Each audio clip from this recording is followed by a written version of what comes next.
New week here on the call up, but we're still breaking down the same top 100 list over at justbaseball.com. You've got myself, Aram Layton, Jack McMullen, and we've got prospects 60 to 41 today. It's right in the middle here where you definitely cast a wide net of either players who may have fallen a little bit from that top third of the top 100, players who are climbing, from maybe the back end of last year's final update, but we're out of the range of newcomers. So that is the one sad part. Not as many newcomers or anything to talk about here, but a lot of trends in both directions, which will make for mixed messaging in this podcast, I think. Grow up a little bit. If you're sad about no newcomers, just grow up and latch onto the risers too. There are some really fun placements in here, and I'm not going to spoil anything, but like number 50, like, whoa. It's really interesting because you've got some guys that are thrusted up, and it's like, I would have never thought that guy was a top 50 prospect in baseball. But then you lay out some of the data points, and it's like, oh, wow, okay, that you make a valid case. And then you also run into guys where it's like, he's in the 40s. I thought he was going to be in the 10s or like the 20s. But no, this is I'm excited for this grouping personally. And then after that, it's the best groupings, right? It's how it always goes. But we will start, as always, you can follow along on YouTube where we're sharing the screen. If you're listening, it's linked in the episode description. And we start with number 60, which is Ethan Salas. And by the way, I know before we get into that, I had some people asking in the Discord specifically, which, by the way, link is in the episode description. Would love to have you in there. We're talking prospects 24/7 in there, and baseball, fantasy, cards, everything. Last night, I was just sending some of the craziest swings that I could find from this past year, which was a lot of fun, and just some of the biggest home runs. But everybody was asking in there, just, are we going to break down spring breakout and things like that? Depending on how this week goes, and if we don't think it feels a little too dated, we can talk about some of the major takeaways. But at the end of the day, it's one game. So we figured we can kind of just bake it into some of the conversations that we're having here. But I do want to do maybe a house cleaning or housekeeping, I should say, at the maybe early next week, just to catch up on like, whoa, Didier Fuentes of the Braves looks like his stuff is jumping. Some of them may be unexpected developments. If it's a top 50 prospect who hit a laser beam out of the yard, like, we'll mention it when we get to them in this part of the episode or the next couple episodes. But I just wanted to give that little update, and then back to the team top prospect list when we're done with this top 100. Yeah, top 100 takes priority. I will say, though, Boston Barrow of the New York Mets. Boston Barrow. He was impressive when we were at the spring breakout game yesterday. 3 great swings on balls, including a backside homer, which I have on my X if you want to go check that out. Let's get to number 60, Ethan Salas. Where the heck do you rank this guy, man? This was actually one of the spiels that I gave on the Discord the day we launched it. It was like, I think I ended up writing like 2,000 words explaining just why Salas is such a difficult player to assess, but at the same time, you want to make sure that you're not docking him too hard for the struggles, but you also don't want to give him too much credit for being assigned to difficult levels because he hasn't succeeded necessarily at those levels. He's been able to show positive things at the levels, which is enough to, I think, say, okay, this is still clearly a top 100 prospect. And on the defensive ability alone, you can see a guy that's going to be a big leaguer for a while. But the challenge is you have a guy here that hasn't really done it yet. And how can he? He's been thrusted into incredibly difficult assignments. But the challenge there is, okay, well, when do we want to start to see it? Or when should we expect production? Right? Like, this is the only top 100 guy, maybe in the history of top 100 lists, that's going to have a career OPS right around 600 for now multiple seasons. Yeah. And we're still keeping him in the top 100.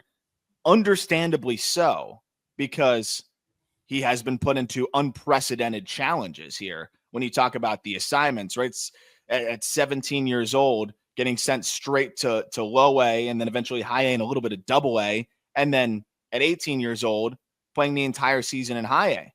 But the reality is his career OPS is 657. So I undersold him a little bit, but the defense is where he really shines. It's a plus arm. We've seen the catch and throw skills that are just remarkable when we were in the fall league, and it's only going to get better as matures. Defensively, I think you can easily see a guy that can be a plus or even better defender. So then it's just, what does he need to be offensively? if he's just average offensively, he's going to have a long big league career as a primary catcher. So that's what I think we're looking forward to. But I think this is going to be the year here where at 19 years old, he'll be in June. Yes, he's still young for the level, but if he's assigned to high A again, you want to start to see some production. The challenge is if this madman AJ Preller sends him to double A, he's going to struggle again. And then how do we assess that? So it's become difficult to figure out exactly what the offensive upside is of Ethan Salas. If I were a betting man, Preller is going to send him to double A because his prized possession in the farm system cannot be repeating high A after he got to double 2 years ago. Like that's my thought of what they will do. What do I think is the better option for him? It's going back to Fort Wayne. Like it's trying high A again. And the place where he had a 599 OPS. Yeah, I mean, like that would make a lot of sense if he repeated that level, but that's just me talking. And here's the thing, like if Salas does go back, I would expect an OPS north of 700. I would, because he's repeating, he's got another offseason, and frankly, he's got another year of developing strength. You got to remember that this kid is 18 years old. His brother just turned 17 years old. Like his brother's arms, just seeing him on the backfield, like they're not defined yet, man. Like he looks like a high schooler. Like he looks like a high schooler when I was out there. Young kids, and like, did he almost park one out the spring breakout? Yeah, he almost did. But like, just imagine if you get a year or two deeper into your physical maturation as a human being. Like I'm just thinking about the last 6 months from Ethan Salas when it comes to, I'm benching and I'm finishing growing. That's awesome. Yeah. No, and that's the challenge though with a Salas, because you know that they're going to be more polished than everybody else. That's why they get these big signing bonuses, and that's why they look so damn good, right? Because they grew up on a baseball complex. Their dad was a former professional player. Fundamentally, they are so sound because they've been basically trained since at a young age to just be the most sound baseball players possible. That's why Salas is such a good defender. So sometimes we mistake advanced for upside, and we'll project this upside because, if he's already here at 18 years old, what's he going to be when he's 21? But maybe he's just closer to his ceiling at 18 than most other players are. Maybe not. But that's the challenge in trying to figure out what the ultimate ceiling is for Salas. I'm a little bit in between there, where I can still see a guy that's hitting the ball pretty hard. A 33% hard hit rate for a guy that was 17 years old at the start of last season at a really challenging level is not bad at all. And 90th percentile of 101.5 is solid. Like, he hits the ball pretty hard, and that's why I think you can dream on average power being able to eventually shine through. And I agree with you on the double A assignment, because the Arizona Fall League was enough, I think, for Preller to be like, okay, he showed some signs, he's ready to go. He had a mid 700s OPS there, but he hit 4 home runs in 20-something games, which was the exact amount he hit in over 100 games in Fort Wayne. So the defense is going to make sure he has a great, or at least has a big league career. But you still have the potential here for great plate discipline, average or above average hit, and average power, which with his defense would make him one of the better catchers in baseball. So it's just difficult, but I think at this point we got to see the offense start to shine through this coming season, or he's going to hover around here. What I will say though is I don't really plan on dropping him. Even if he struggles this year, he's going to kind of hover here. He would have to really, really struggle to slip from here, because the floor is so high for him, where like this does kind of feel like the floor for him, unless he really, really struggles. And again, like hate beating this drum more than I have to, but he's 18 years old. So what are you going to do? Dock an 18, 19-year-old catcher for struggling again in high A? He shouldn't be in low A at this point just yet. Yeah, it would legitimately have to be back at the level and the same numbers, and then we'd maybe have to drop him a little bit. But for now, I think even just slight uptick offensively and the same stuff defensively, we see him probably climb back up. Yeah. Opposite story here, we got not climbing up here, also kind of slipping down, is Chase DeLauter. This is just injury related at this point. Because at 59, he's better than a lot of the players ahead of him. Yeah. But the injury has to be baked into this, right? The injury history, because at a certain point, we're discussing one, the way that we work, and I'm sorry if I've said this a million times, but the way that we base these rankings is how much WAR do we project you accumulating in your 6 years of team control? And then two, I wouldn't take player 58 over 50, or I wouldn't take player 59 over 58, right? Like that's always what I like to say. Like I wouldn't trade prospect 59 for 58. Yeah. DeLauter, because of the injury concern, I wouldn't take him over the next guy that we're going to talk about and the next guy after that and after that and after that. From a pure baseball standpoint, if I had no risk, if I had no skin in the game, and technically because we're ranking, there is no risk. I could throw DeLauter up in top 20, and if it all works out, I can say, great, we had him as a top 20 prospect. If it doesn't work out, I could say, oh, well, look, he got hurt. But that's kind of disingenuous. I think this is how teams would be looking at it at this point. If the Guardians were dangling DeLauter, teams would be happy to pick him up, but at a certain point, right? Like if he was being floated in Garrett Crochet talks, I'm sure the White Sox would be interested in acquiring him, but they're not going to value him as a top 20 prospect. There's no way. You can't, because he's too risky at this point. We're talking about each foot being broken, now a core muscle surgery, and he's coming from a college career where he played less games than anybody else that gets drafted in the first couple rounds at James Madison. If you look at the data points, like obviously he's a top 20 prospect in baseball, I think, or a top 25 prospect in baseball. Yes. When you just take a look at the sheer power numbers and the contact rates, like every single advanced metric that you cite all the time, like this guy is totally a top 25 prospect in Major League Baseball. But you're right. Like at some point you have to look at this and say, okay, our computer spits out that he's awesome, but how many games has he played over the last however many years? And the answer is not enough to make him more valuable than the number 58 prospect in baseball. It's a weird one. And like, I really hope that he can get healthy and play for Cleveland, because I think with that Guardians lineup, he can be a huge wrinkle to that frankly, they don't have right now outside of Jose Ramirez. I think that he could settle into being the 5 hitter for the Cleveland Guardians for the next 6 years, and he could be a heck of a baseball player. But, it's exactly why Emmanuel Rodriguez is not a top 5 prospect in baseball. If Emmanuel Rodriguez played 120 games every year, that Minnesota Twins prospect would be considered right next to Dylan Cruz, right next to his teammate Walker Jenkins. Like he's there based on all the data points that he checks and all the, and just the watch, results. Just watch that guy swing the bat. Yeah, just watch. Like it's perfect. But at the end of the day, like this is a game that has 162 of them in the regular season. Play. Like you have to play. Yeah. No, and just to that point, since 2020, so if I include James Madison, the Cape, Arizona Fall League, and every minor league game, since 2020, how many games do you think he's played? Since 2020. Remind you, that's 2 AFL stints. That would be 2 in a quarter collegiate seasons because 2020 got banged, and then the Cape Cod League, as well as you would have. He was drafted in 2022, so you would have had 2023 minor league season, 2024 minor league season. So you have abbreviated college season, summer, college season, minor league season, fall league, minor league season, fall league.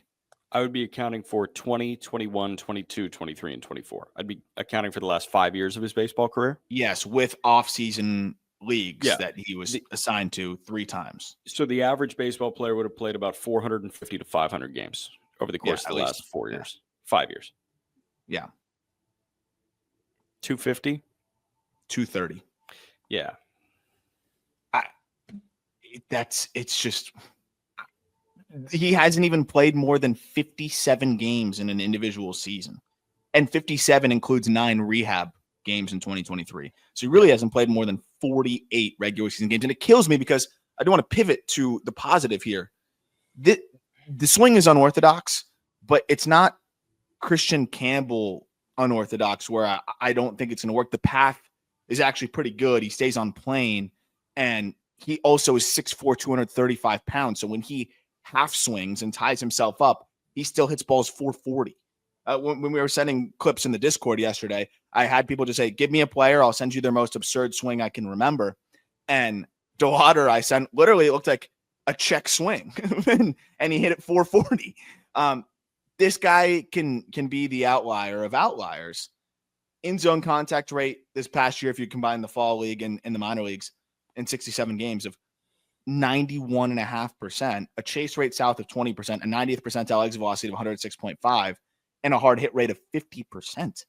Like, that is, in terms of KPIs, he's checking every single box at the top of it. Like, it is beautiful. And he can move a little bit. Like, he does all these things so well. But where he's at now, I wonder if you just start DHing this guy and just trying to preserve him at that point. I think it's very clear that there's no point in running him out in center anymore. And I think it really should just full-fledged be, how do we keep this guy on the field? Because when he's on the field, he has the talent to be a star. Yeah. But we haven't been able to see that extrapolated over more than 50-something games. Right.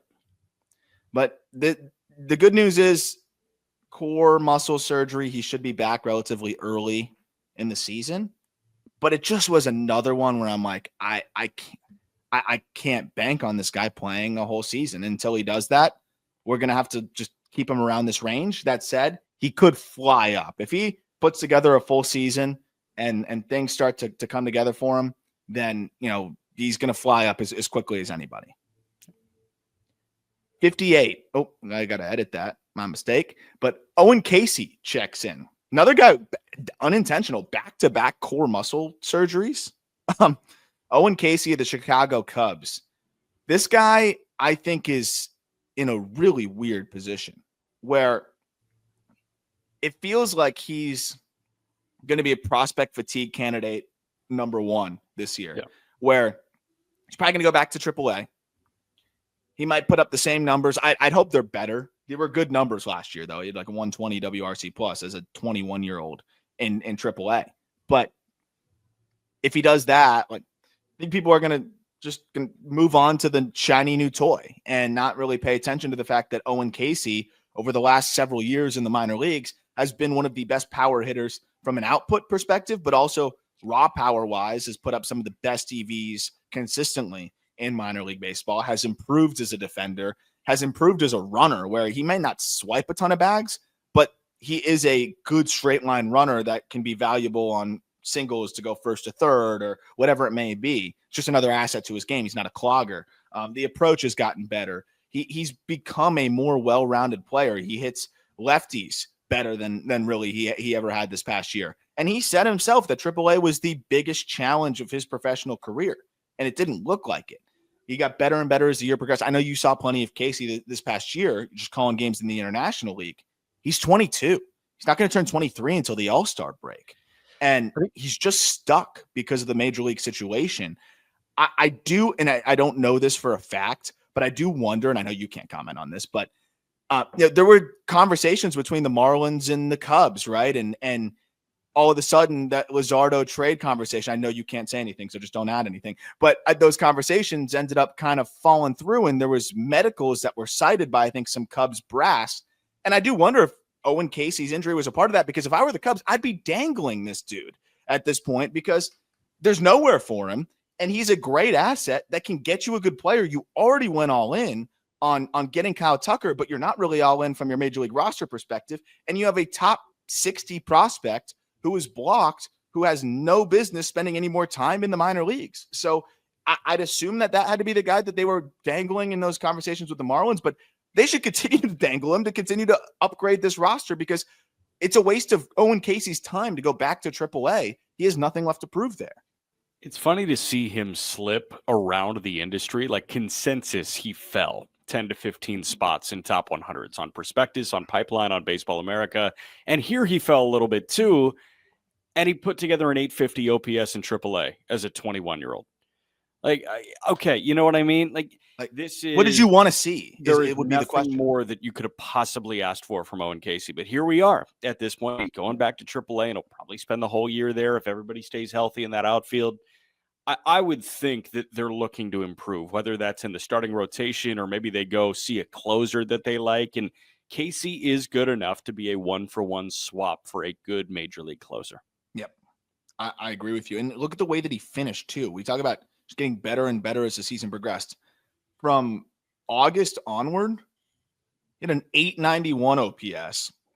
He started to walk at a 12% clip. Yes, there's going to be swing and miss there, but I think he's proven year over year that he is going to be productive despite the swing and miss. And you're not going to be able to see how it's going to play at the big league level until he gets up there. And I just don't think that there's going to be a ton for him to learn or develop in AAA at this point. So until he gets a shot to develop at the big league level, I just think he's going to kind of be stalled out there to a degree. So we'll see what they do. But the idea of him going back to AAA is a little bit disappointing. It's easier to justify now that he's hurt and will be coming back a little bit later, and they can say they're building him back up or whatever it may be. But I'm hoping he torches in AAA, and also for the Cubs' sake, they go out and make another move because it'll justify the Kyle Tucker trade a lot more. But also for Caissie's sake, he's a guy that deserves to get big league ABs and see if the hit tool is gonna shine through enough to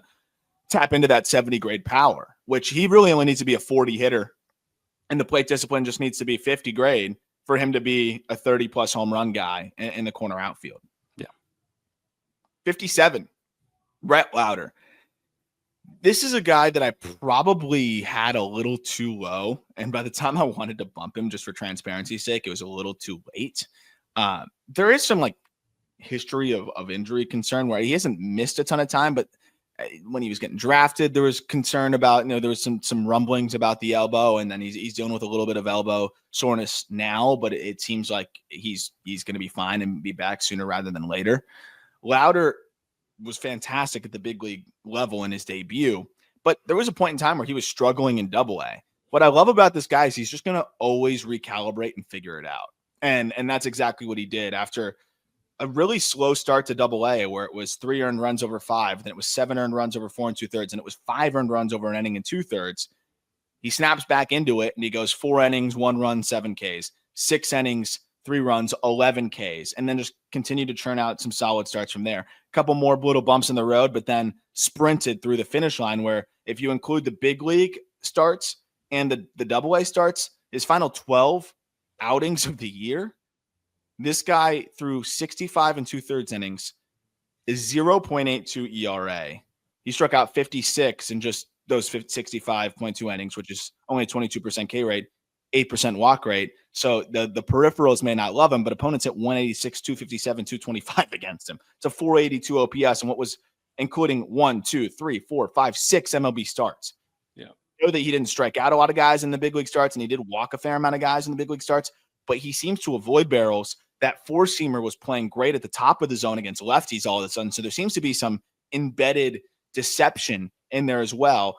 And he was doing this without the changeup fully being there, a pitch that we've seen be there for him in the past. The slider looks fantastic. If that changeup can come back and be a pitch that the pitch that it was for him at Wake Forest, I think you can definitely see him ticking closer to a 3. But I just think he's such a high probability 4, which is still super valuable.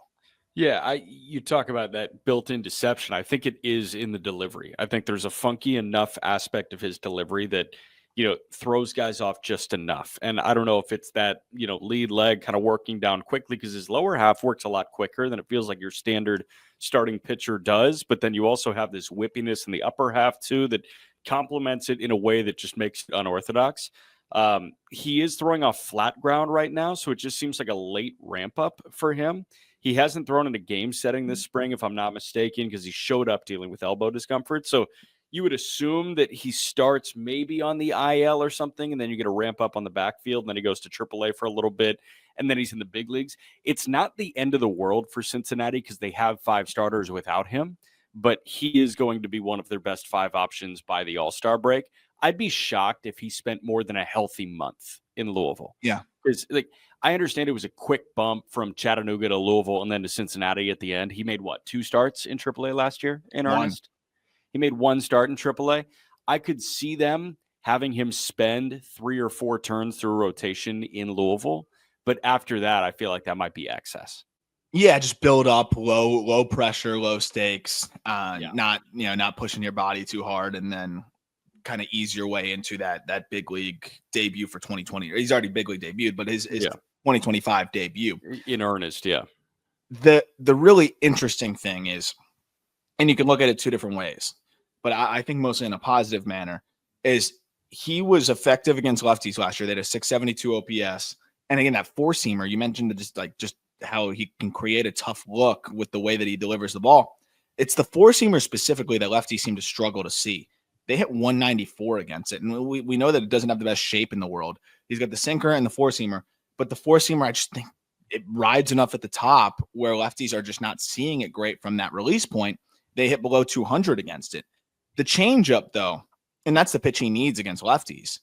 He landed for a strike 49% of the time against lefties last year.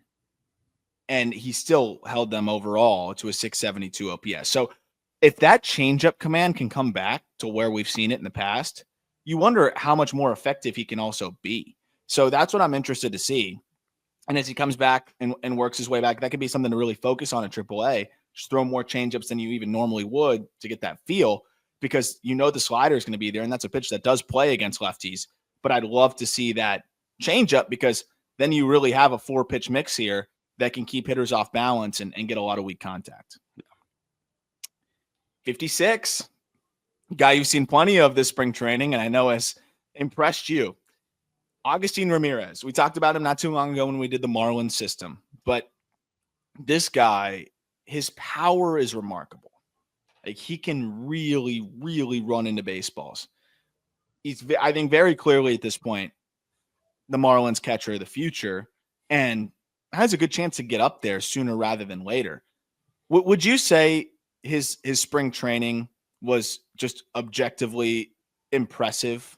Like, what was the vibes around Marlins camp on Agustin Ramirez and what he was able to do this spring? They love this guy. They love him. And they love Joe Mack too. Like, they see a catching tandem of the future in Agustin and Joe Mack. And I totally understand why. And they love Agustin not just because of what he does when it comes to EVs, and it's a homer at 113 to tie a game in big league spring, and it's a single at 115 down the left field line, and then it's a monster homer in West Palm where there is no StatCast data, so I have no idea the EV and distance, but I will tell you hard and far right before he was optioned. This guy is really, really impressive offensively, and they love the work that he's putting in defensively. He showed up early, man. It was like right after the new year. He showed up month before pitchers and catchers reported, and he was working on blocking, receiving, and English. All he wants to do is communicate better with the pitching staff. And we've talked about it a little bit. The guys that like speed run English programs with teams are typically the ones that are like really driven to be really good up there at the major league level. I think about Julio Rodriguez, who got through it quick. Ellie De La Cruz, who got through it quick. I'm not comparing Agustin Ramirez to J-Rod and Ellie, but he's trying to speed run the English program. Like, I saw it firsthand with Endy Rodriguez. He prioritized learning English very, very quickly because he wanted a better rapport with his pitching staff. And that's what Agustin is doing to this point. So he's checking literally every single box that he set out to check this spring. And the biggest frustration for me, and just across different outlets and just, I think, fans in general, just the perception around Agustin, people have been so quick to just move him off of catcher. And dude, like, there are so many people that I've talked to that are on the outside of this that are like, if he can catch, he can catch. He can like, catch. It's a matter of like, are you Gary Sanchez or are you a little bit better than Gary Sanchez? Like, exactly. I think right now he's Gary Sanchez. And I think we saw that through spring training. He looked infinitely better as a blocker, as a receiver, and that's because he's been working hard on it. But I just want to emphasize, and I mentioned this a few times on the show, but this dude was not expected to be this type of catcher immediately. He signed for a decent amount of money, but he was a little slow out of the gate. So the Yankees took their time with him. So he's only caught 220. He's only started 223 games behind the dish since he's made his pro debut. And if you consider how many games that he has started behind the dish since coming off of the complex, it's a really small number. Like 2023, he started 75 games behind the dish, and that's the first year he played above the complex. And then 2024, 72 more. So entering this season, This guy has caught 147 starts behind the dish. That is not a lot of time to develop as a guy that's a power hitter who is generally a little bit more raw behind the dish. That's not even a full season's worth of games. And we're already ready to relegate him to first base. I think that's crazy, especially when he earns high marks for the makeup, the work ethic, and he's an athlete. 22 for 24 in the stolen base department last year, which is just, I think, a testament to the savviness and the ability to move when he needs to. But I'm going to need a guy to catch more than 200 games before I'm relegating him. And we're already seeing as he approaches that 200 game threshold, if you count the spring training games, we're already seeing him really turn the corner as a blocker, receiver, catching and throwing. And I think that's probably the last part that still needs to come along a little bit further is just the transfer, having to be a little bit quicker and smoother. But offensively, he is so exciting that you don't need him to be more than a 40 grade defender to be a primary catcher at the big league level. And I very easily can see a 40 grade defender. This guy had a 90th percentile exit velocity of 108 miles per hour this past year, a hard hit rate of 46%. He produced above average contact rates. And the last little piece offensively is hitting breaking balls and getting those in the air. But he destroys fastballs. OPS over 1,000 against fastballs. So there's even more to unlock against breaking balls. And if he can improve there, he sees them well, though. He doesn't whiff a ton. It's just that he's putting them in the ground a little bit more, and that's just a path thing. If that gets a little bit better, I mean, this guy has monster offensive potential, too. Yeah. 55, another catcher here who is offense over defense as well. Kyle Teel. And Teal's a good athlete, so I think sometimes the defense maybe gets upsold a little bit too. We're talking about the defense maybe getting docked a little bit too much for Agustin. For Teel, there's things that he still needs to work out in terms of his receiving specifically, but he clearly has the athleticism to do that. He's made some crazy throws behind the dish where it's like, that looks like a shortstop. It's just kind of consistency back there, but there's no doubt about it. This dude added some strength this year. And I think that was the biggest thing. If you go back and listen to our conversations about Kyle Teel was, hey, the hit tool looks closer to average than above average. The plate discipline's great, but I need to be able to dream on average power here because the defense is probably going to be average. And if it's 50s across the board, great. But if the power is fringy, it's going to be hard for him to really provide that primary everyday catcher value. He added plenty of strength to the point where when I was on the backfields watching him hit against Roki Sasaki, I wasn't sure if that was him because his arms were so much bigger. It was the stance and everything. I'm like, that's Kyle Teel's stance, but is that Kyle Teel? And then he hit the ball 440 feet off of Sasaki. He's hitting the ball a lot harder. He looks more physical. And I mean, it's going to be you talk about a fun catching tandem, the Marlins with Ramirez and Mac. Teel and Quero is going to be a really fun catching tandem as soon as this year as well. Yeah, there are a couple that jump out to me. I think the other one that's slept on is Adley and Basayo. And like, it feels weird to say it's slept on, but I think people look at Milwaukee and it's like, oh, Jefferson Carroll's coming to join William Contreras. I mean, people are forgetting that like Basayo's there and he's hitting a bunch of tanks and Adley is like still Adley Rutschman. But I do think Teel and Quero is right there with Agustin and Mac as being like, oh, this is the prospect catching tandem we're really looking forward to. And obviously you've got Teel and Quero that have pretty much played the same exact number of games in AAA. They could come up at the same time and be there in lockstep. And that could be around the All-Star break. That could be opening day. I think it would be more fun for White Sox fans if it was opening day, but it's probably going to be the prior All-Star break. Teel was a guy that I'm not going to say he didn't look the part, but he looked like less of a physically intimidating catcher last year than a lot of other guys in AAA baseball. And then he shows up this year and he looks the part. And it is a little bit more filled out, like the arms are bigger, but also like it just feels like the jersey fits a little bit better. It feels like the swing looks a little bit more compact and explosive as opposed to just like, oh, loose athlete, you're good. You've got a lot of limbs that are like, going around. It just seems like this guy is growing into his catcher body a little bit. Yep. Well, and with metal, and he's a high effort swinger. So with metal, it's gonna show as more above average power, but when you're a high effort swinger like that, it's going to be really hard to be an above average hitter. I think he's clearly got the ability to be an average hitter that's elevated by plus plate discipline. But it being a high effort swing, you want a guy like that to be tapping into more than 87 mile per hour average exit velocity. And that's what he had last year. If he's closer to 88, which I think he will be this year, he might even be above that now with the strength that he's added. I think you can see the doubles turn into a few more home runs and also more of those singles turn into doubles. And it's just going to be a really well-rounded offensive profile. The receiving needs to come along and just the finer things defensively. That's why I think Quero's ahead of him. And I think Quero should start the year at the big league level. I think Teel should start the year in AAA. And then I agree they should be together at the All-Star break. But you should have those guys catching all the freaking time. One in the big leagues, one in AAA, and then figure it out with them both together, because those guys are still going to also be two of your better bats at the big league level once they're settled in. So I'm excited to see this stronger version of Teel. He was 6 foot 170 last year. Like, he's got to be pushing 200 now. He looks like he added maybe 15 pounds of muscle. Definitely. 54, Jacob Wilson. And we did the top 100 rundown on the Just Baseball show. And this was the one that Peter was like, how can you have this guy so low? And to be honest, if you ask me, where's Rhett Lowder is one of them, but who's another player that you could look back at this list and be like, man, I was probably too low on him? It could probably be Jacob Wilson, because the floor is so high.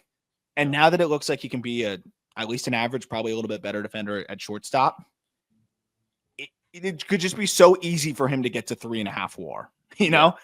And that's why I think this might have been a little harsh on what is, relatively speaking, a little bit of a weaker top 100 list in the last few years. Yeah. But he does have to be so perfect to be an above average regular offensively, where, I mean, I think had the biggest discrepancy between WOBA and ex-WOBA. And I don't put too much stock in the minor league ex-WOBA for a lot of reasons, but probably, and before people DM me and say, where do you get that? I'm sorry. I wish it was publicly available. Mm-hmm. It's not. It's not really that exact. I don't use it that much. But when it's that big, when it's more than 100-point discrepancy, I'm always like, okay. And with Wilson, he was incredible. He hit like 400 across each of the levels last year, then gets up to the big leagues, and then we didn't get to see as much because he pulled that hammy, but held his own when we were able to see him. And I mean, he just finds the barrel all the time. But he does put the ball on the ground a little bit too much. He is going to post below average exit velocities, and he's going to chase a little bit. So that's why I say, like, he has to be kind of perfect. The difference between him and an Arias is Arias hits the ball at the exactly desired angles. He doesn't hit it very hard, but it's at the exact desired angles, so he's going to consistently run a high BABIP. I don't have as much confidence in a guy with a 51% ground ball rate running a 390 BABIP, which is what he had last year at his exit velocities. So that's my concern. But Arias is aggressive. I think you can overcome the aggression when you get to legitimately everything. And that's what Jacob Wilson can do. But I just think he has to be a little bit more perfect offensively to be that type of hitter, that archetype, and be productive. I think we look a lot at room for error. And I think that's probably where you dock Jacob Wilson, where he just has a little room for error. Yeah. And if he does slump for a little bit, that slump could, really derail an entire month of Jacob Wilson in terms of WAR accumulation versus other guys that are higher up on this list. Like, they're going to walk and they're going to, clip a homer or two, even in a bad month. So there are options like that. I totally understand that. But yeah, like at the end of the day, it feels like he does a really good job of playing baseball as an art form, where like he plays a good defensive shortstop, and then he also just guides the barrel to the baseball all the time. He plays backyard baseball. That's fun. But again, like, there's minimal room to misstep in a game that is built on missteps. Yeah. And what I love is the floor is everyday shortstop who hits 9 for you. And is that second leadoff hitter, which that's probably a number 70 prospect in baseball if you see an 8 or 9 hitter. Yeah, with his skill set. But then the ceiling, he's really tough to figure out because is he going to add much more power? Probably not. Is the plate discipline going to get that much better? Probably not. But he could just be that 70 hitter that finds the gaps and hits 310. But if he's hitting 310, 320, he's not going to walk a ton. So I still think the ceiling is still kind of, maybe a light hitting top of the order guy, but it's still a little bit different. So it's the ceiling and floor are kind of close together, and that's what limits him. But that said, if he's hitting over 300 and picking it well at shortstop, probably better than the 54th overall prospect. But hitting over 300 is not easy at the big league level. Right. Only a few guys do that a year. 53 sucks. Alejandro Rosario, he would be higher if it weren't for the Tommy John surgery. The Texas Rangers prospect, I've gushed about this guy since we went over the Rangers system last year. It's outrageous stuff. You got 3+ pitches and above average command. When he's healthy again, and assuming it all looks the same, he's going to be one of the better pitching prospects in baseball. And he might come back throwing harder. I was a little worried this would happen because he adjusted his delivery a little bit for the better. But usually, when you make an adjustment and then you start throwing harder and you start throwing slightly tweaked pitches, because just it's the way that your elbow is gonna the pressure on the elbow. And that's the other fascinating thing that I've learned more about the more I've been reading about this is like, I think pitch experimentation and stuff like that is going to end up being tied into some injuries as well, because it's different pressure on different areas of the elbow when you're throwing the ball slightly different. And it's not saying that you shouldn't do that or shouldn't try those things, but Alejandro Rosario enjoyed as much of an uptick as anybody and adjusted some things. So he was throwing his splitter as hard as ever. He was throwing his breaking ball as hard as ever, and his fastball averaged 97. On top of that, way higher workloads than we've really seen him deal with in a slightly adjusted delivery. So I was a little worried that this might happen, and it's inevitable. There's no way that it was avoidable. And in the grand scheme, it's going to be a plus that he has found these things. But it does suck that this breakout is followed by a year and a half detour due to Tommy John surgery, where we're not going to see him back on the mound until he's 24. Yeah. And it stinks, because this is a guy that I had circled as a could get up and help the Rangers this year guy, even though he hadn't pitched above high A, because it was that dominant with 3 pitches that are plus with a 68% strike rate. It's funny, before you kind of explained it, I was going to make fun of you, where I would like lean back and say, yeah, I could have seen him blowing out, that's just, I kind of understand pitching. I get it.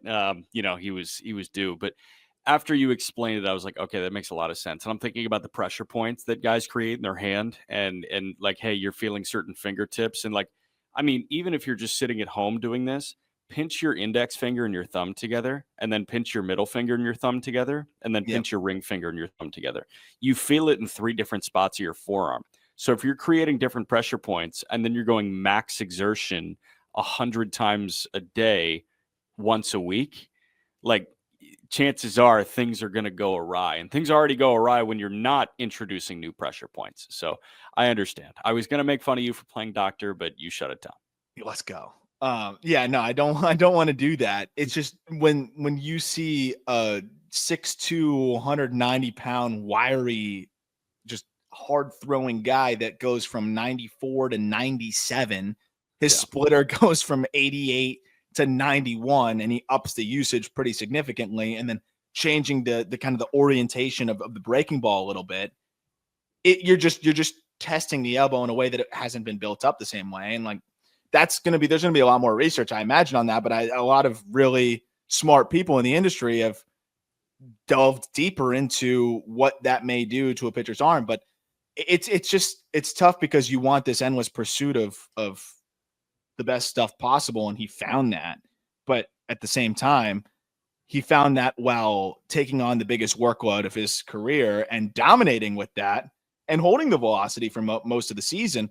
But he threw a lot of innings this past year relative to what we were kind of used to from him. He pushed to 90 innings, whereas, in 2023 at the University of Miami, it was kind of hit or miss, and he had a 7 ERA there, and the velo was more than a tick below that. And it was 74 innings, but I think it was a lot less intense, where he's going 3 innings, 4 innings, 2 innings, 3 innings. A lot of outings this past year where he's going 5, 6, 7.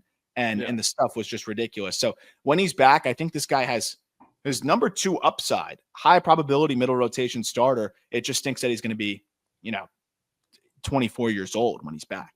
Right. Now, the flip side of all this, the stuff is absolutely electric. So it's like we say all this where it's like, oh, yeah, that makes sense that, the uptick and everything like that and the stuff getting grosser in turn lead to elbow issues. But once you get cut and you come back, if that stuff is still electric, like he could be a 2 in Major League Baseball. He could absolutely blossom into a 2. But if he settles in as a 3 behind whatever vet Texas has and then Rocker, like, wow, man, cooking with gas.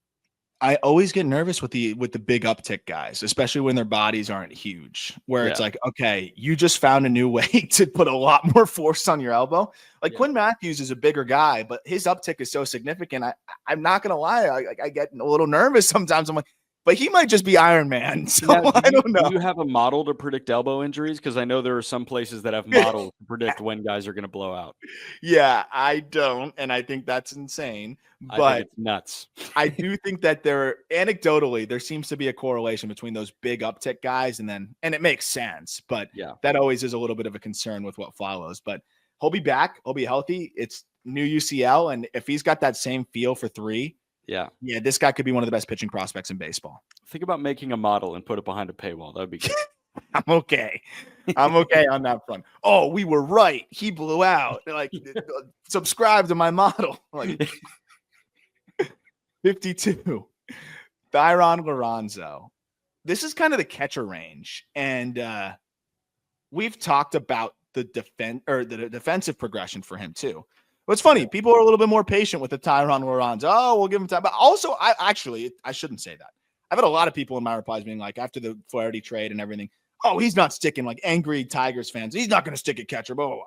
Yes, he will. He's going to be fine. He's going to be probably a 45 grade catcher. It's all you need because he's got plus power. It might be 65 game power eventually. And with the adjustments that he made, and that's one of my favorite threads I put together this past year of just his swing adjustments and kind of where it got him offensively, it was night and day. And it may not be the most like obvious changes where I know a lot of people just see a setup and be like, oh, look, the setup's different. But when you get to the open side and you look at the way his body was moving, it really was night and day. And the numbers back it up where he was able to control his weight a lot better. He was able to be much more compact and tighter turn. So he was handling fastballs quite well. He was seeing spin much earlier and much more easily. And as a result, he was making great swing decisions. He was staying on velocity, and he was just incredibly productive. If you go from before the trade, he had a chase rate of about 25%, which isn't bad, but he's a guy that, is as low as you can get that chase rate as possible, the better, because he's going to swing and miss. But he had a 28% strikeout rate before. And then after that, he cut the strikeout rate to roughly 17%. If you include the fall league, he cut his chase rate down to 15%, and he put up an OPS near 1,000. He was a different hitter after the trade, and once he made those slight mechanical adjustments to control his weight. His tools are really, really loud. Like, that's the thing that jumps out to me about Liranzo, where, okay, the hit falls a little bit behind, but the game power, like, he puts on some insane shows, whether it's in batting practice or whether it's a homer you've got the EVs in front of you. I'm sure like a homer at 112 or something like that. Oh, yeah. He's got some gaudy homer numbers. And then like the throwing arm is one of the best that we've seen from a catcher. Like, there are just elements to Thayron Liranzo that you stop and say, you're super explosive. And pairing that with a guy that is as well-rounded as a Max Clark and as all-around great as a Kevin McGonigal is, this Tigers like big three, quote unquote, along with Job, by the way, but this big three of hitting prospects with the Tigers is exciting in each and every way. And they all bring three very different things. Yep. No, and that's why I love where the system's at. All of a sudden, you get a Bryce Rayner on the way, who we finally got to see play a game, and just the other prospects in the fold. It's fun. And I have the exact numbers after the trade, if you include the fall league. 41 games, 341, 480, 623. It's an 1103 OPS, 8 homers in that stretch, where you cut the chase rate to 15%, the end zone contact rate jumped to 80%. And the ground ball rate dropped all the way to 38%. So this is a dude that found that cue for him to stay back, get on plane early, and that allowed him to make good swing decisions. And when he's making contact, get the ball in the air and hit it hard. And I'm going to bet on those adjustments continuing to translate. He's going to be bat first as a catcher, but the defense, if the catch and throw can get a little bit better in terms of the arm is phenomenal, just the fundamentals of it, and the receiving a little bit more consistent, he's easily an above average big league backstop and the future for the Tigers behind the dish there without a doubt. And I love Dingler to offset that as a great defender who may not give you as much offensively. That's another underrated, doesn't stack up with the ones that we just mentioned, but that is another underrated catching tandem as well, is Dingler and Liranzo potentially. Yep. Eduardo Tait, I was excited to see him in the spring breakout game, but it wasn't very fair. He had to face Bubba Chandler. Holy crap.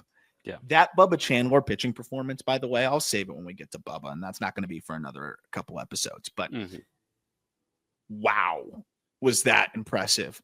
Tait was overwhelmed by the fastball. He did spoil a few and survived, but I mean, this is a kid that was facing what now looks like a grown man on the mound. Tait's still 18 years old, by the way, which is very easy to forget given the year that he had for the Phillies and the way that he was able to mash his way off the complex and put together, I think, some impressive games at the low A level as well. And when you look at the skill set here, he's a guy that has a chance to be an above average defender with above average power.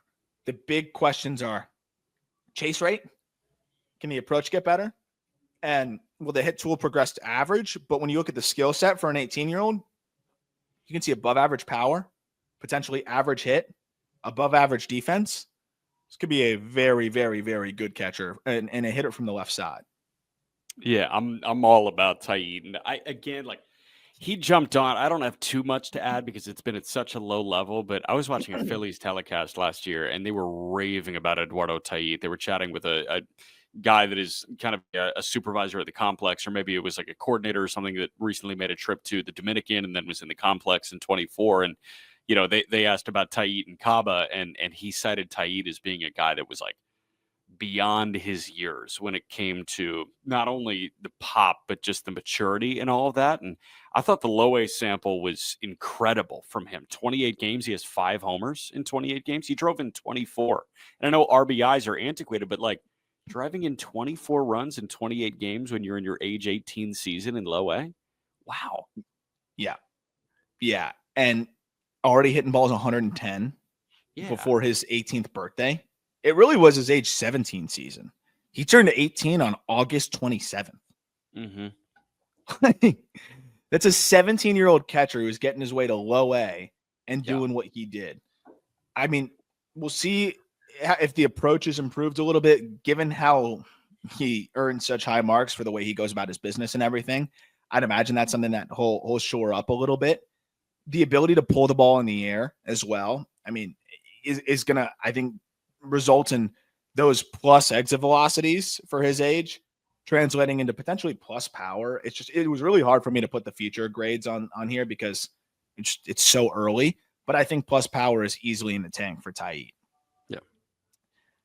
A guy who's tapped into much more power this past year, probably not plus, but it's good across the board, is Alex Freeland, the Los Angeles Dodgers. And shortstop, good chance to stick there if you need him to, but can play all over the infield. And this is a guy that when I sent the list around, the feedback that I kept getting is Freeland higher. And I get it. He is very, very, very well-rounded. And there's something to be said about a shortstop who can stick there, who doesn't really have a clear deficiency. I think maybe the weakest, quote unquote, part of his game would be the contact rates, where the hit tool could be closer to fringy than average potentially, but he improved those drastically this past year with a mechanical change.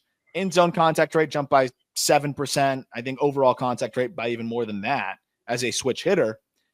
And you saw him tap into more power. You saw the plate discipline improve to a point where it's clearly plus. He ran a chase rate of like 16%. He's an above average runner, and he can play above average defense at second or third or solid shortstop. As a switch hitter who hits the ball in the air and walks, he's going to be able to get away with a fringy hit tool if it does stall out at 45 instead of 50. But that said, like, this is a dude that you would have a really hard time saying he's not going to be a big leaguer in some capacity. But I think for a lot of teams, he could be up there tomorrow as one of their primary infielders, no matter where it is, somewhere in the infield. and with the defensive ability, the way it's progressed, he's just a really fun, well-rounded player. I don't know where the Dodgers need help, but if they do need any help whatsoever, Alex Freeland can be a major league shortstop for any team that is willing to give the Dodgers help. And again, I have no idea where they're going to need help because they're 10 deep in the rotation. They're 12 deep in the bullpen. They're I guess maybe infield depth, but why wouldn't you use this guy's infield depth and move off of a guy like Chris Taylor or something? If you have Edman playing center, like he seems like he should be the second baseman of the future for the LA Dodgers. I have no idea if they're going to do that or not. They have money committed to Chris Taylor. I understand that. But Freeland, he put together as good of a year as I think there was in minor league baseball last year. And you look at, OPS and like Shea Whitcomb in terms of OPS was, I think, about 80 points higher. Shea Whitcomb of the Astros. And I thought Whitcomb put together a year in the upper minors where I was like, you did everything well. You hit about 300. You had about 20 homers. You had about 30 bags. That was Freeland. He hit 260, but he had 32 doubles. He hit about 20 homers. He was 31 for 33 in the stolen base department, and he walked a lot. So 250 elevates, or 260, elevates to a 390 on base percentage. He did literally everything well. There's not a hole to poke other than I wish he stole more bags in AAA. For some reason, he just stopped running. He was 2 for 2 in 39 games, but he was 24 for 26 in 75 games in double. He could have swiped 40 bags and he could have hit 20 homers. I mean, we were not far away from that being Freeland's season last year. Yeah, honestly, the game power should be 55, and I need to update that because when you look at the average exit velocity of 91.5 miles per hour and at the angles that he's hitting the balls at, 47% hard hit rate, he's not going to pop 112s, but he's going to hit the ball 95 plus so frequently that he's going to hit so many doubles and then mix in potentially 20 home runs if he hits enough. I think this profile is so sound. And when you look at what he did to kind of scrap the leg kick, go into a much more simple load that works for him, it's more of a tap, and he's hitting for more power after doing that and much more contact and better swing decisions. This guy's either going to be one of the best trade chips at the deadline, or he's going to be locked in as a key piece of what is the next wave of infielders for the Dodgers. What I keep thinking about is like, we don't know who's going to be available at the deadline necessarily, but there's always going to be really, really good players available. Who's going to top a package of Alex Freeland, Dalton Rushing, Jackson Ferris? Not all of these guys, but a few of them. Is that your hope? Is that if they wanted it? I think he's untouchable at this point. But who's topping even a Freeland rushing package? I don't know if anyone can. The only team that could come close because of sheer quantity is the Cubs, but they've got a couple guys that I'd frankly be far less interested in getting. Alcantara, you have no idea if it's going to translate. Triantos, I have no idea if there's a ceiling. And I mean that actually in an unfortunate way. Yeah. I have no idea what a good version of James Triantos looks like at the major league level. Is it 280 and he walks a little bit? The Cubs are the one team that jumps out. Tampa, but Tampa would never do it. I think in terms of the heavy hitters, it's really the Dodgers standing alone, which is crazy. And that's, hey, welcome to Dodger baseball, where they pay $1 billion for the roster, and they also have one of the best farms in baseball.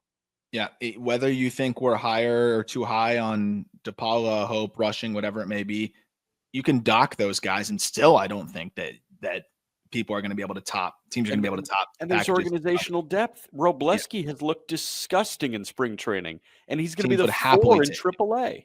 teams would happily have him in a deal. I know people are tired of hearing about the Dodgers, but this is the other really impressive side of things, the development side, where Freeland has turned into, he was a 3rd-round pick out of UCF in 2022. Looked like a potential depth guy. Now looks like an everyday middle infielder. Yeah. 49, Edgar Quero. Another swing adjustment king here for the White Sox, who once he made those changes, that's another one of the threads I really enjoyed making. But once he made those changes, the shift in batted ball data was very, very, very evident. And I realized I didn't swap out this write-up with the updated Quero write-up from the White Sox top prospects that we put out a couple months ago. So I apologize on that front. But Quero now is hitting for more power. And being able to do that is huge for a guy like him because he's always been able to walk. You know the field of hit's going to be there. I think the defense has progressed to where it's now average. And it's just a very, very good offensive profile now, where he was able to tweak some things. And by the way, he's still only 21 years old. He was able to tweak some things mechanically to help him get the ball in the air, very similar to the Thayron Liranzo conversation. And the batted ball data really jumped, where he started hitting the ball a lot harder, started hitting the ball in the air more from both sides of the plate, and the production followed. I mean, you look at his final 50 games of the year, he slashed 313, 396, 511. It's a 907 OPS between the Southern League and AAA, with a chase rate sub 20% and 90th percentile exit velocity of 102.5. But this is pretty much a well-rounded catcher in every single respect that I would love to have in my organization. And I think he's only going to get a little bit better. He's going to be 22 in a few weeks here. And I think he's already big league ready, with the swing decisions already comfortably plus, with the field to hit having always been there. And now he's getting into his game power more, with the defense now looking average as well. It's kind of 50s across the board for this guy. So if the defense is looking average, and you've got a couple of guys here in Teel and Quero that we have now officially talked about on the top 100, how do you feel like the catching split should look? Because you assume that the other would DH a little bit. How, like, would it be Teel for 3, Quero for 3 in a given week? I think Quero's a better defender at this point. That's the funny thing, so. is like, this is from like 2 years ago. I don't know why that one didn't get updated in the list entry here, but this write-up is from 2 years ago, where he's progressed to a point where I think the receiving is above average. The catch and throw is good. Teel could get there, but I would want Quero catching more, because Teal's more valuable with the bat, I think, ultimately. I'd probably want Quero on for one extra a week, potentially. And 4 and 2. That's when they're both 4 there. and 2, 4 and 3. Okay. Yeah, which is a great situation to have. Yeah. But where he's gotten defensively, and this is another high makeup guy as well. And I know our guy Elijah Evans, who does great stuff with Future Sox, but also does a lot of great stuff with us. Asked Quero about the mechanical adjustments and stuff like that after I put that out, and he said, "Yeah, there was something that kind of just clicked for me. Once I made those changes, I felt like a different hitter from that point forward." And it wasn't just that he was doing, because you could say, "Oh, well, maybe it was just a hitter-friendly Charlotte." No, he shifted in the Southern League, where no one hits well, and even if it is a hitter-friendly Charlotte, played a lot of games on the road when he got up there, and was just very, very productive. A lot of 3-hit games. It was just consistently barreling the baseball and line drives to all fields. So I love where he's at as a switch hitter too, where you look at both sides, they're pretty consistent, and he made a huge leap with the right side. So this is a guy that should be up there to start the year, to be honest, and I hope he is. Love it. We're going to get to 48 here, which is Nick Kurtz. Before that, one more quick break. All right, Nick Kurtz, the A's, the Athletics of Sacramento, whether Fisher wants us to call them that or not, where they literally play. Kurtz is a very popular prospect in the hobby right now, but also just, I think, you look across a lot of like fantasy rankings and things like that, people are getting really excited about Kurtz, and understandably so. The approach is great. It's the living crap out of the ball, generally hits it in the air. And I mean, we've seen him in college put the ball in the air as much as anybody. It's a matter of health for him. He's a guy that's definitely been banged up a bunch.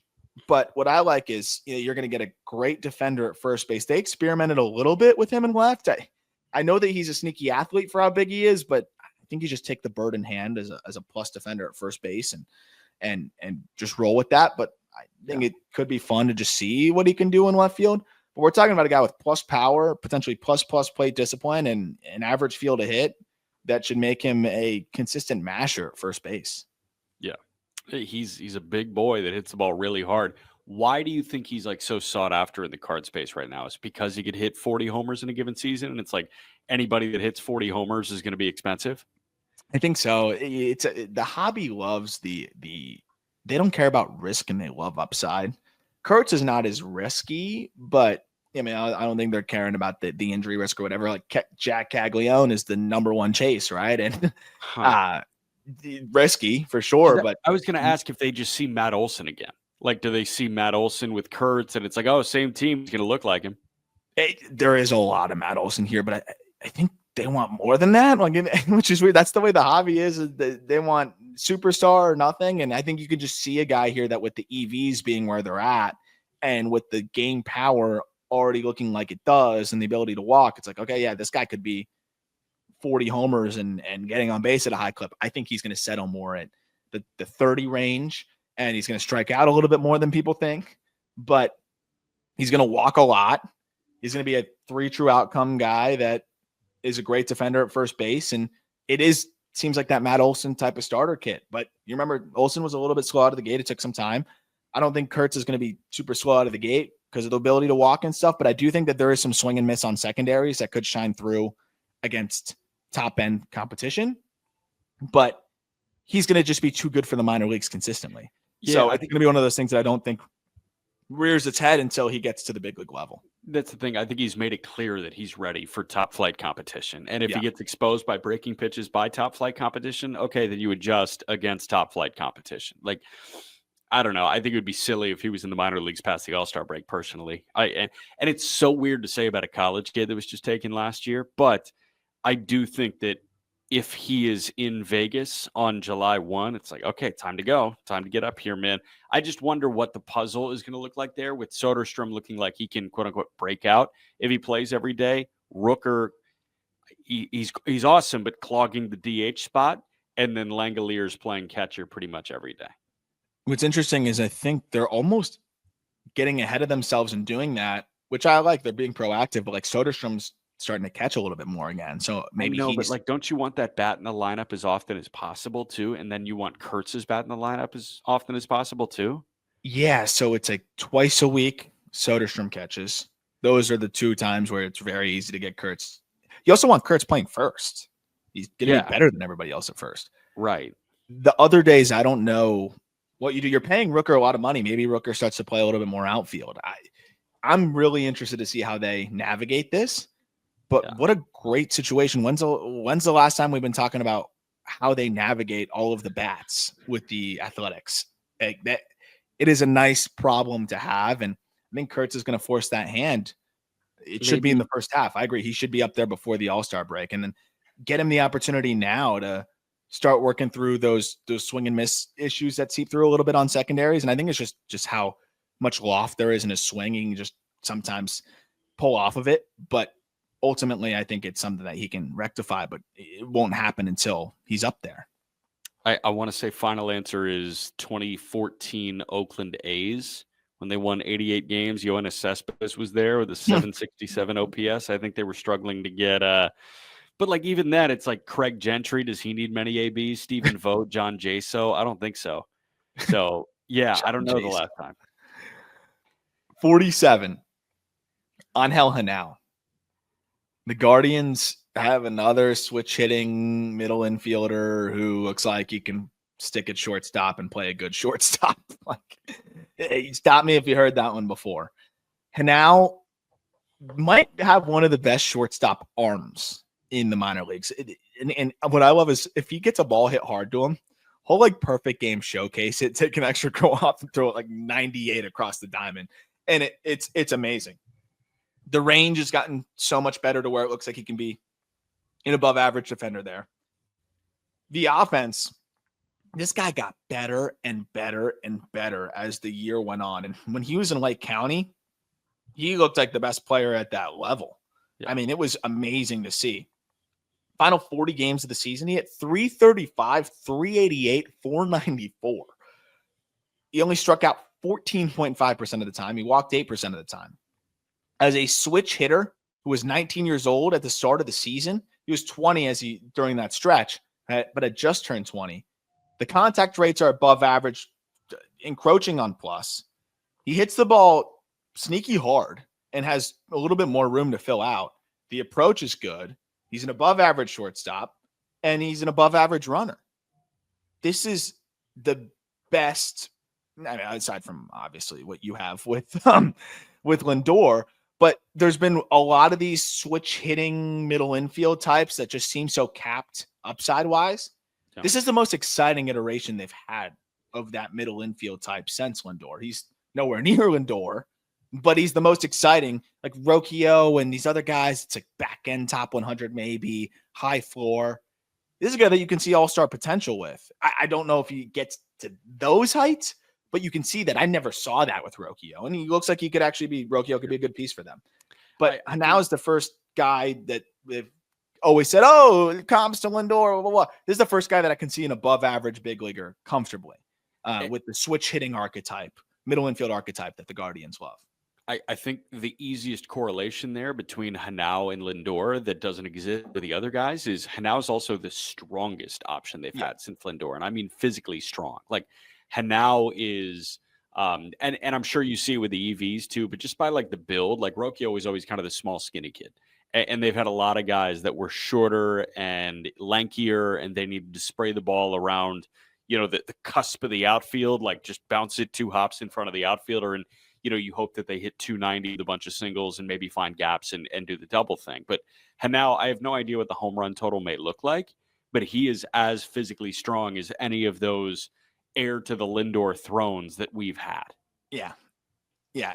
I mean, 88 mile per hour average exit velocity is just going to be way up from a lot of those other scrappy middle infield types that we've seen from the Guardians. Scrappy. We like to think that we like to call him scrappy, but he's not scrappy. No. And he's hit some no doubters. The thing that he needs to do a little bit more of is get the ball in the air a bit more consistently, but hitting the ball hard like he does, the approach, and really just the feel to hit helps him a ton. And I think helps elevate that floor. But this is one of my favorite infielders to watch, just because the way he plays the game. I love his moxie. He's fiery. I think all of those things elevate a player like him. He out punches his frame for sure, and I think he can still get a little bit stronger just naturally as he matures. There's still some room in that frame. It's whippiness that allows him to generate this impact, but there could be a little bit more strength in there too. He doesn't strike out. Like it's very difficult to poke a hole in his game. And even if it's 15 homers, guy had 38 doubles and 5 triples this year. I think he's going to hit a lot of extra base hits, whether it's 15 homers or 20 homers or 10 homers. He's still going to get to that slug, which he slugged 501, by the way, through all of those doubles and even triples. Yeah. 46, Kumar Rocker. Rocker has not had the best spring training, if I'm not mistaken. I'm pulling it up now. Yeah, it has not been the best, but it's only been a few innings. Yeah. He's high probability big league starter, right? Yeah. It's one of the best sliders that we saw in minor league baseball last year. Improvements to the fastball where we saw him throwing a sinker and a four-seamer from a different release. It's a little bit more horizontal, which helped the slider play up, but I think it also helped him have 2 distinct fastball shapes where the four-seamer didn't always have the most consistent shape for him. Now he's able to have that ride play up from a lower release, and then that arm side run also play up from that more horizontal release. The changeup lags behind, though, and that's the thing, is it is a little fastball slider dependent. It helps that he has 2 iterations of the fastball, but that is my one concern with Rocker is when you're game planning for a guy like him, it's okay, that slider's his best pitch.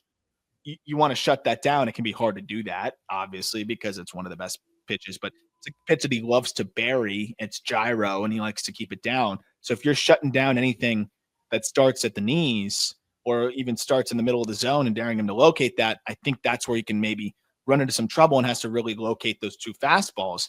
The good news is that fastball averaged 97.5 last year. It's been down a little bit in spring training. Maybe he's just easing his way back into it. But when we saw him at his best last year, it was a fastball and sitting in the upper 90s with one of the best sliders in minor league baseball, and it's 2 iterations of the fastball. That's going to be able to work, but I do want to see that changeup come along a little bit more. And early returns in spring training, he's only thrown 6 of them and 4 have been balls. So still just waiting on that. Yeah, but that's big enough of a sample to just say ditch it and become a 2-pitch guy and probably move to the bullpen at this point. Yeah. There is a huge difference with Kumar Rocker between 99 and 98 and 94, 95. Like if he's 98, 99, he can get away with the multiple fastball shapes, and then you've got 2.5 pitches and you can get your way through 5 innings here. But I mean, if he's 94, 95, you become sort of kind of a one-trick pony. And it's so weird to say because 94, 95 is like, it sounds respectable, but then you remember that it's league average at this point. And like, it sucks that we're here with baseball, but as a starting pitcher, you either need to throw really hard or you need to have multiple secondaries that you can command at will, even if you have a 70 grade slider. Like it's the reason that Spencer Strider, albeit Strider throws 100, it's the reason that he tried to find that curveball. And it's a reason why he threw the changeup a little bit more. And like, you always need to be ahead, and I worry that he doesn't have enough tools in the toolbox if he's not 98, 99 with the heater. And this more horizontal release seemed to be more natural, so maybe there's another pitch that he can throw from there, but it does seem to be more difficult to throw the changeup from there. What I'm a little concerned about is we saw him come back, and he's got plenty of injury history, obviously, but we saw him come back, and he was sitting upper 90s. And then the last 3 starts, and they were all 3 big league starts, he averaged 97 in his first big league start. Then his second big league start, he averaged 95. And then his third big league start, he averaged 95. Yeah. As you said, big difference when it's averaging 95 versus 98.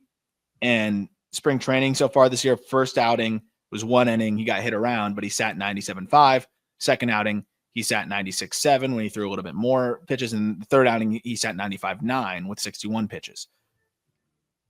It's just one of those things we're just going to have to wait and see what it all looks like. But that slider alone will guarantee that he has a successful big league career, whether it be as a reliever or as a starter. But I think we've seen enough with the fastballs, and you hope that he can sprinkle in just a taste breaker enough to be that middle rotation starter that he's capable of being. Yeah. 45, Cade Horton. Talk about health, but Cade Horton seems healthy. And everything I'm hearing is that he is feeling good and should be ready to go. And we saw him finally in 1 spring training outing where through an inning, he sat 96.5, but I've heard in bullpens he's been north of 97. So that's huge because we saw Horton at 93 to 95 last year, and he's a cut ride fastball guy. So that's another guy that when it's 96, 97, that cut ride plays up. When it's not, it can flatten out a little bit.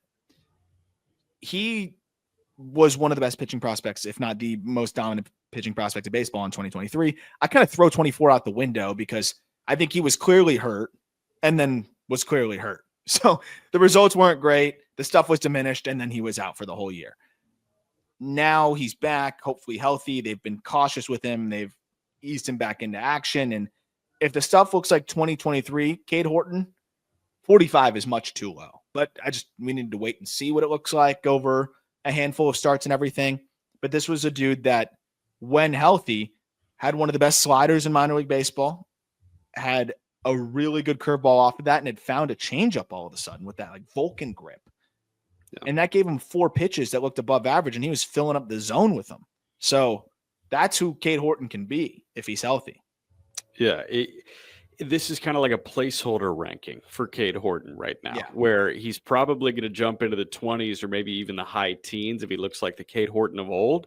But if he still looks like he's dealing with some issues, I mean, he could also slide a little bit. But this felt like a nice little middle ground for Horton to just kind of sit in before he goes to Iowa. he's somebody that I don't think they should be rushing whatsoever. And we talk about wasting bullets in the minor leagues. Okay, if he was healthy in 2024, I would agree with you. And I would say, like, oh, there's no point in wasting any bullets for Cade Horton. But this is somebody that, like, I would prefer to see get into a rhythm because he does not have many miles on his arm at this point. He also is coming off of an injury. So I want him to get his timing down, his delivery down, and the arsenal down pat. And if you do want him in September, you go ahead and do that. But frankly, like, I wouldn't be too upset if the Cubs just had him in Iowa for the entirety of the year. I mean, at least for the first half, ramp him up. And then if he's looking good and feeling good, I mean, this is a guy that could help you at the big league level. For sure. Like, and if he helps you, do it. But in the sake of development, like, you get to say, oh, like, we're wasting his time down here. I don't think it's wasting his time. He's still trying to figure out how to be a high-level major league caliber starting pitcher. Yeah, he barely threw in college, as you alluded to. Hardly threw. Yeah, as a two-way guy. And now really the first year focusing on the mound, saw an uptick, workload increased, added some new pitches, dealt with some injury. Now coming back, can he build back up and get in a comfortable spot? Just for reference, to remind people how good he was in 23, opponents hit 191 against him with an OPS around 550 and struck out 33% of the time. So, I mean, he was purely dominant in 2023, and I'm excited to see him hopefully get back to that in 2025. Yep. Number 44, Max Clark. And I know a lot of people might say, oh, wow, this is really low for Clark. I guess I'll just explain that. Like, he, to me, is floor over ceiling. I know a lot of people say, oh, well, what about like when the power gets to plus or whatever? I just don't see where there's going to be a ton more power. Reminder, this is a top 45 prospect in baseball still. This is a player that we're just gushing about all these guys before Max Clark. This, oh, why do you hate Max Clark? He's ahead of the guys that we're just gushing about. He's a very good player. I think it's going to be really good defense in center field, great speed. I just don't see the offensive upside that is being thrown out there, where from a hit tool perspective, it could be above average, but I don't think it's plus. And then, especially because you see that sometimes the challenges against better secondaries that he saw. And then a power perspective, I keep, and I've seen it all over where people are like, oh yeah, you know, once he gets into his plus power, it's going to be 5 tools. Yeah. How does he get into plus power? He's 6'1", 200 pounds, gym rat, and work ethic off the charts. And that's why he's going to be a good player for a long time. But he's pretty maxed out here. Like he's filled out to the nth degree. Testament to him. That's why he's able to hit the ball as hard as he does now, for considering his frame. But I just don't. Where does this plus power magically come from? Just for reference, 89 mile per hour average exit velocity for Kevin McGonigal, 87 mile per hour average exit velocity for Max Clark, ran a 35% hard hit rate. The approach is pretty good, and I think will be above average. He hits fastballs at a pretty high clip, but the breaking balls, I think, will limit the hit tool to being above average. And then on top of that, like, yeah, maybe he hits the ball in the air a little bit more, and that'll help him. But even looking at the video I've seen early going this year, there's been a lot of talk about the swing adjustments and things like that. It still looks like a swing that's flatter, and that's going to result in more ground balls. He had a 50% ground ball rate nearly this past year and an average launch angle of 7 degrees. That's fine. He should be a spray line drives around the yard guy who plays great defense and will sneak out 10 to 15. But I don't know where this guy's going from 87 mile per hour average exit velocity and 9 home runs in 110 games to plus power. With that frame, I don't understand where that upside continues to be highlighted. I think he should be celebrated for the floor, the good feel to hit, and yeah, there's more in there potentially, but not like that. Yeah. Like, I know you were asking a rhetorical question, but I guess it would just come from like decreasing the 48% ground ball rate. But even then, like, the one that gets me personally is the feel to hit. Like, the hit tool, I would think the way that, you know, Max Clark has talked about, I would think the hit tool was like a 60 at this point. He's just like a natural feel to hit guy, and he's going to work it around and use his athleticism. But if you've got him trending towards just above plus, like where he's 55 grade hit tool and a 45 grade power, like 70 run, 70 field is amazing. And that illustrates the exact floor that you're talking about. And the plate discipline illustrates the floor as well. But like, I don't know. I feel like we talk about this guy being like possible 60 hit, 60 power guy. And I guess that's just not the case. He's 66% contact rate against secondaries. It's not a liability, but that's not a plus hitter. But he's also got one full season under his belt at this point. So we'll see what 2025 is like. That's the thing. It's like getting on people for being overly bullish or overly bearish on one guy after one full season is just a little crazy to me, where it's like, if you had Max Clark at 80, I'd call you a lunatic. Yeah. Because obviously he's insanely talented. But if you had Max Clark at 5 because you're betting on the promise of Max Clark, I'm like, what are you doing here? Like, this makes a lot of sense as a middle ground, especially when you have one season of professional sample. And just, that's why I don't want to draw too much. And maybe that hit tool could push to plus. Like that's the one area I feel way more confident in him being a plus hitter than producing above average power. Mm-hmm. And that's the area where I could see people saying, okay, well, you're too low on the hit tool. Sure. That could be the case. I might be docking him too hard for swing and miss against secondaries and things like that. But yeah, with the ground ball rate where it is and his frame where it's at, I just don't know if I see plus power. I see more 15 home runs. Where, by the way, if he's an above average hitter with above average plate discipline and 45 grade power, that could be a 4-win player. Yeah. That's a really good player. Yeah. And maybe that is a little too low. Maybe he should be in the 30 range. But I think we're getting to a point here where it's almost a little unfair to Max Clark, where if he's Brett Gardner with a little bit better defense, you're disappointed. Brett Gardner accumulated nearly 40 FWAR. Yeah. I think if you told Scott Harris, I thought about this on the Just Baseball show. If you told Scott Harris that Max Clark is guaranteed Brett Gardner right now, you don't think he's taking that and running? Absolutely. But the average fan was going to be like, no, gross. Same thing with Jason Dominguez. I talked about this on the Just Baseball show. He's been overhyped through media and whatever to the point where it's like, Jason Dominguez looks like he could be Anthony Santander. Yeah. And that would, I think, be a disappointment to a lot of people. Yeah. That's a problem with the way we're talking about these players, I think. Yeah. But Clark is going to have a nice big league career one way or another. And hopefully he taps into this frame-defying power and outslugs the EVs too and is a superstar. But I see an above-average center fielder and a really quality one for a long time, more likely. 43, Jett Williams, who we just saw yesterday. He drew a walk. That's what he does. He looks a lot more comfortable at shortstop. And that's huge for him because defensively, I've kind of wondered, is it just ultimately going to be a center field outlook for him? Looks like both. They've played him at both in big league spring training. They played him at both in the fall league. And I love this guy as that type of player where you can have him playing both. And if he's average at both, you can put him at second base too. It's kind of this, it's a little bit of a different archetype in terms of the offensive output, but Chris Taylor type where he can play solid defense at 2 different premium spots. You can plug him in at second if you need to. He's going to walk a lot, obviously. The question is how much power is going to be there. He is kind of an outslug the EVs guy. He's, of course, physically maxed out, but I think is a guy that could get to 10 to 15 home runs ultimately. Yeah. A lot of doubles. He hits them on the air super consistently, which is why I think he can get to the 10 to 15.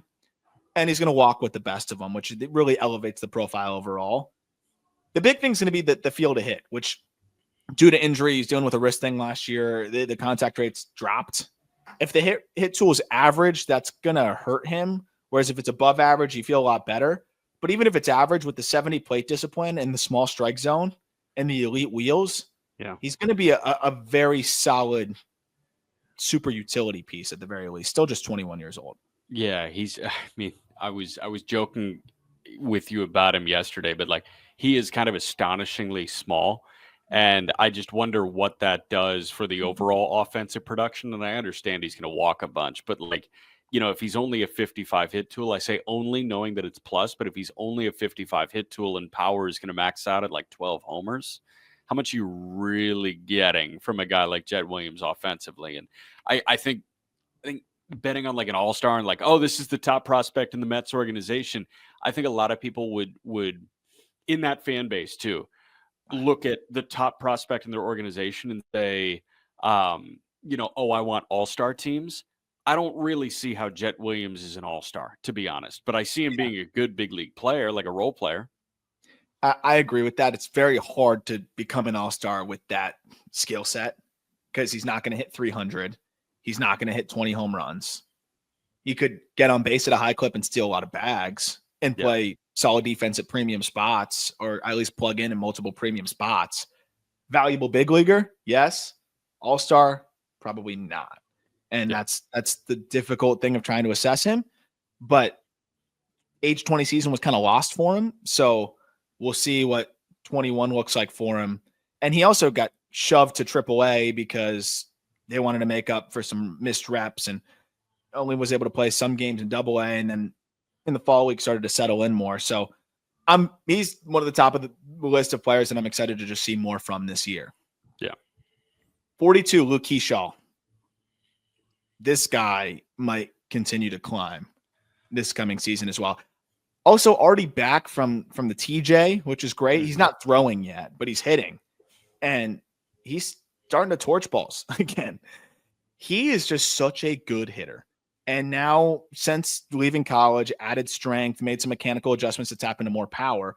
Now that you can envision average game power from him, it really makes me a lot more patient about figuring out the defensive home because it's above average hit.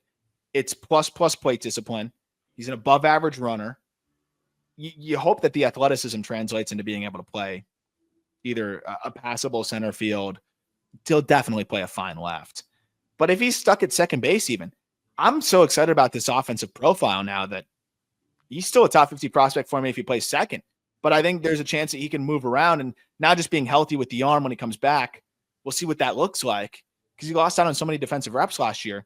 But the power now looking like it can be average is absolutely huge for him because it was kind of that, well, there's not a ton of defensive value and it's hit over power. Now it's like 50 to 55s across the board. And he may be a versatile defender depending on how he looks as he finally is able to play more defense with the arm healthy. Yeah.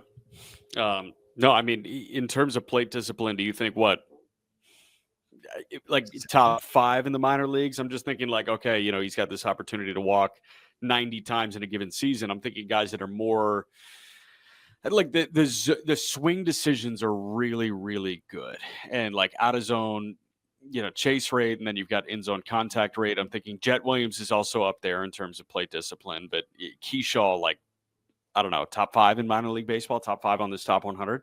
Easily, because it's also worth considering that he quickly got to AA in what was his first full pro season. He was in AA on May 28th and still showing these elite swing decisions consistently. So I would say he's top 5 in that regard. And then you see him encroaching on a 90th percentile of 103 miles per hour. The hard hit rate exceeds 40% as a hit and patience guy through college.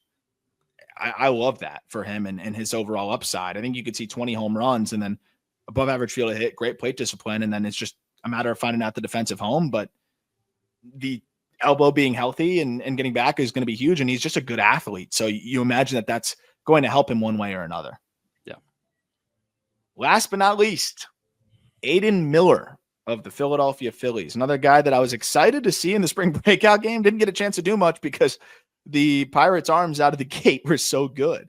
And Bubba Chandler was overwhelming for Aidan Miller as well. But Miller, one of the big risers last year, he also made some changes. I did a thread on his setup adjustments and the things that he did that allowed him to get the ball in the air to the pull side a lot more, because he's somebody that was flashing top end exit velocities, but just couldn't get to him as consistently.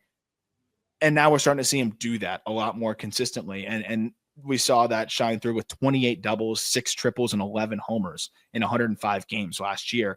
And what was mostly his age 20 season, he turned 20 in June, but he was 19 for the first couple months of the season as well. The swing decisions are great. The bat speed is legit. He can get to pitches in different spots. Now was flashing the pull side power. You can dream on, I think, 20 to 25 homers. And the Phillies keep raving about how the defense has come along at short. I still ultimately think it's average at best there. And he may be better off at third for, in difference for a better defender. But the bat would be able to profile just fine there as well. But if it looks like he can be an average defender at shortstop, that might be all the Phillies really need. I mean, they're rolling out Trey Turner there for the foreseeable future. And with Trey Turner slowing down even more there, Miller would probably be an upgrade if he's an average defender there. So I don't think they'd be overly concerned about that. And with the way that they're talking about him at Phillies camp and everything, seems like they may want him to debut early next season. And if he has an out-of-body experience this year, he could debut as soon as the end of this year if he really puts it all together. You think they would do that? You think they would move off their $300 million shortstop? Like Bohm is the one that not feels until like Bohm's gone. Move. Yeah, exactly. So I would think they would move Bohm, and then it would be Miller at third, and then Turner would stay put at short. It's just tough because of the financial obligation to Trey Turner. Yeah, I wonder, and it would depend internally and conversationally how that all goes. But if he has a year where he just grades out even worse this year, I wonder if they move off of Bohm, slide Turner to third, and put Miller at shortstop, and feel good about that. Is he's your first round pick? That the players are raving about Miller at camp. I think it would be an understandable, like, hey Trey, you're getting paid for the next decade. You mind just sliding over to third? We want to preserve your health. It's also funny because the best shortstop option might be a guy that we haven't talked about yet, and that's Stott. So you could just move Turner to second, have Stott slide over to short, and then have Miller play third. Like, I feel like would Miller probably is be the best foot forward. That would be the best foot forward. All iterations of this eliminate Alec Bohm, though. Correct. Yes. But so we'll see when they want to do that. I love the bat speed. I got to see him in Brooklyn. I got to see him a couple of different times where it's when he is locked in, he's just finding barrels left and right. His last AAA game, he had 5 knocks, a double and a homer. When everything is on time and he's feeling well, like feeling good, it's line drives to all fields, and then the pull side, whoa, that whole flash. If that pull side, whoa, can be tapped into more consistently, I think this is one of the more exciting young hitters in the minor leagues where you can see above average hit, above average power, plate discipline of plus, and you just can't really poke a hole there. But that's where he's got to get into that a little bit more consistently. He had a 90th percentile of 105 last year, but a hard hit rate of only 35%. So that tells me that when he's getting into it, he's really getting into it, right? The top 10% of his exit velocities are plus comfortably. Yeah. But if you take all of his exit velocities, not enough of them are 95 plus. So that's just a consistency thing, which is fine for a player that was 19, 20 years old last year. Gotcha. That'll do it for this episode. We have 40 to 21 next episode, and then we'll be winding it down the rest of this week. Reminder to join our Discord. We'd love to have you in there. $5 for the first month up until spring training, or up until opening day, and not the opening day overseas, the opening day here, where so you have a few more weeks, 11 more days really, to get that full month $5 deal, and then it's $10 from there. But we'd love to have you in there, answering all questions, talking ball all the time. Preferred options for mailbags, so like we're gonna have questions coming in from there on the Just Baseball show and everything like that as well. But it's also just been a really fun way to do giveaways and all these different things. I'm going to be doing some box breaks on there too that'll be discounted for people in there. I have a case of Bowman Draft on the way, so we'll be doing that stuff as well. And it's just been a blast overall, so would love to have you in there. Jack, any final thoughts before we call it an episode? I don't think so. Thomas White gets us going next one, and I got 2 innings worth of Thomas White under my belt, and a 15-minute conversation on the radio with Thomas White too. So I will come ready and prepped. I can't wait to just tee you up for that. I know you texted me right after that conversation with Thomas White. You were quite impressed. Ace. Yeah, I love it. I'm so pumped for you to just gas up all these Marlins prospects. But Thomas White's easy to do, and so I'm looking forward to starting off with that next episode. We'll talk to you then.